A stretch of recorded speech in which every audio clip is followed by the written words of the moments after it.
Hello students. Now, in last video we have done with the discussion of किसके बारे में chapter number 3 of business environment. हमने समझा था बिजनेस एनवायरनमेंट क्या होता है, एनवायरनमेंट स्कैनिंग क्या होती है एंड साथ में nature feature characteristics of business environment अपन ने समझे थे. Anyone of nature feature characteristics क्या है बच्चों? आई जस्ट सर एक सिंपल सा फंडा है, अपन आगे बढ़ते हैं उसके पहले एक पुराना रिकैप लेते हैं बच्चों फटाफट. निमोनिक्स प्रोवाइड किया था HTD ICU relativity. Do you remember? Specific and general, totality of external forces. Yes. Want to say something?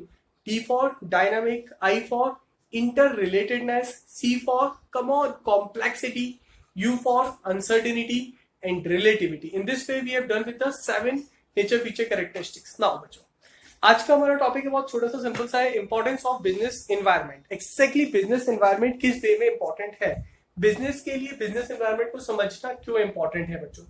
Business environment अपन ने समझा था sum total of external forces, sum total of FII forces, institutions and individuals which are outside the control of business but may affect the performance of business. ऐसे forces जो business के control में नहीं है लेकिन फिर भी बिजनेस के परफॉर्मेंस को इम्पैक्ट करेंगे. सो अगर बिजनेस एनवायरनमेंट हमने करा, मतलब अगर हमने ऐसे फोर्सेस का एनालिसिस कर लिया, स्कैन कर लिया, तो उसका इंपॉर्टेंस क्या होगा बच्चों? How many importance are there? Only 6. ठीक है. सो यहाँ पे एक पॉइंट लिख रहे हैं, linking word help to identify. ठीक है, ये 2 पॉइंट्स के लिए कॉमन है. Help to identify first, second help to identify threat मतलब डर, and early warning signals. Sir इसके बारे में अबाउट इट नो वरीज बच्चों. अगर एग्जाम में क्वेश्चन आता है importance of business environment, as it is हम 5 पॉइंट्स भी कोट कर देंगे तो भी हमारे लिए मार्क्स मिल जाएंगे. बट अबाउट इट सर फिर भी जो अपन एक्सप्लेनेशन में डिस्कस कर रहे हैं बच्चों, बोलो आप लोग 1 या 1.5 लाइन में या 2 लाइन में एक्सप्लेन कर सकते हो. अपन हर क्वेश्चन में, जस्ट हर पॉइंट में एग्जाम्पल से डिस्कस करेंगे, तो आप लोग उसको नोट डाउन कर लीजिए एक बार और थोड़ा सा लैंग्वेज ले लीजिए उसकी. Threat and early warning signals मतलब क्या होता है बच्चों? जैसे अपन ने एनवायरनमेंट को स्कैन करा, मतलब एनवायरनमेंट मतलब एक्सटर्नल फोर्सेस को, जब हमने एनवायरनमेंट मतलब एक्सटर्नल देखा कि इकोनॉमी के अंदर क्या हो रहा है, तो हमें पता चलता है कि वो हमारे लिए तो ये थ्रेट है.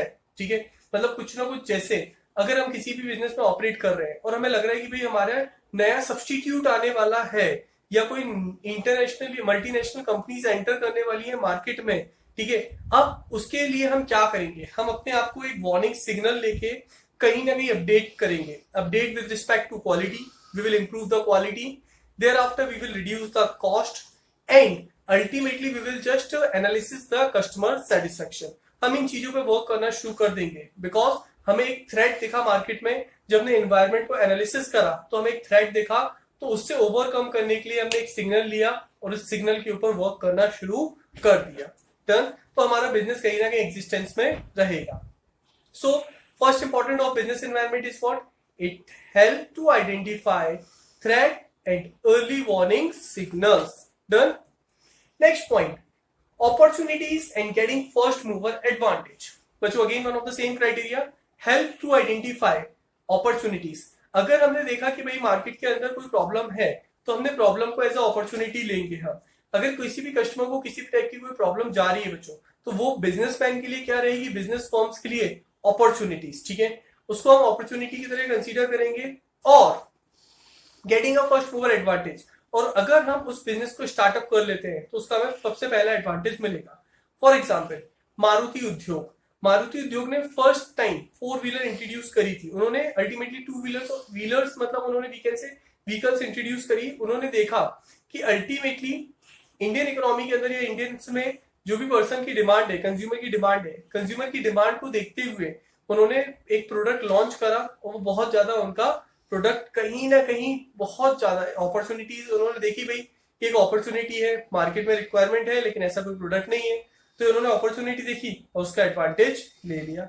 Done everyone. चलिए नेक्स्ट इज व्हाट?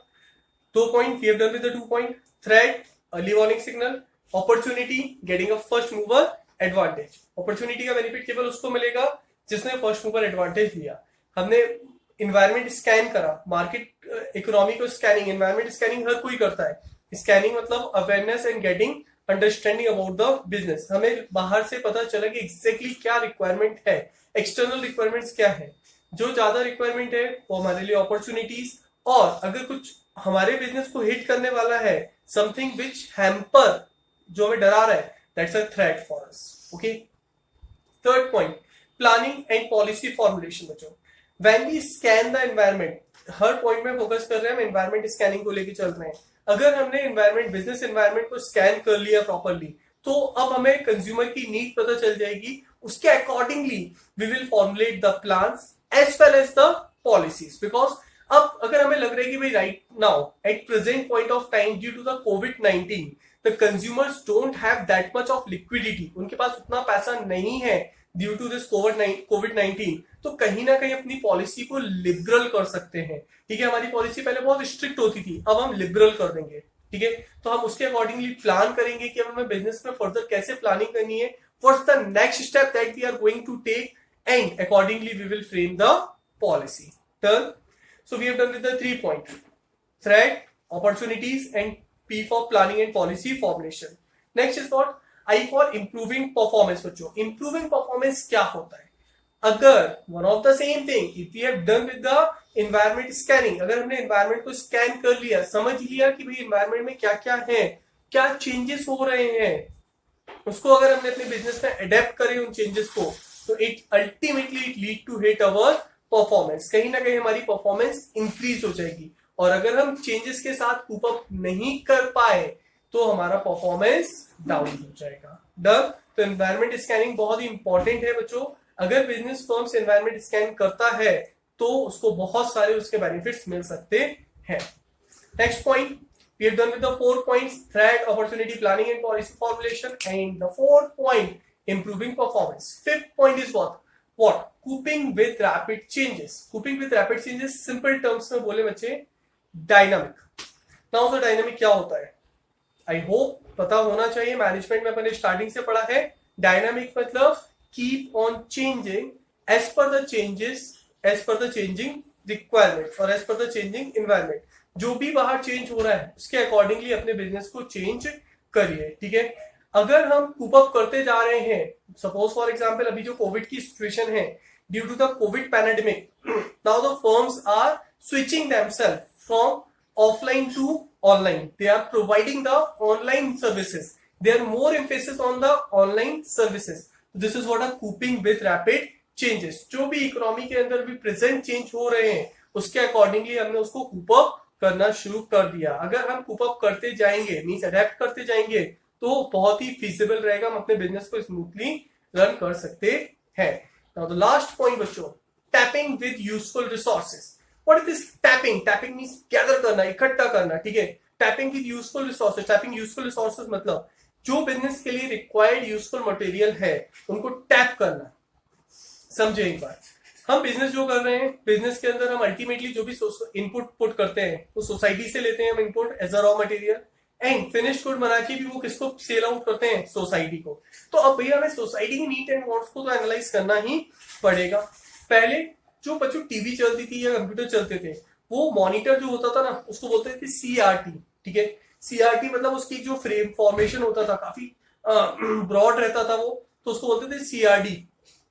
अब जो टीवीज वगैरह चल रही हैं या इलेक्ट्रॉनिक आइटम्स इक्विपमेंट चल रहे हैं वो कैसे होते हैं, LCD यूज करना पसंद करते हैं हम। ठीक है, तो अब फर्म्स क्या देखेंगी, टैप करेंगी यूजफुल रिसोर्सेज कि भैया अब as per the present requirement environment scan करा और लगा कि सर CRT का जमाना तो गया, मतलब वो जो बड़ी हैवी टीवी होते थे उनका जमाना गया, अब किसका आ गया है, LED।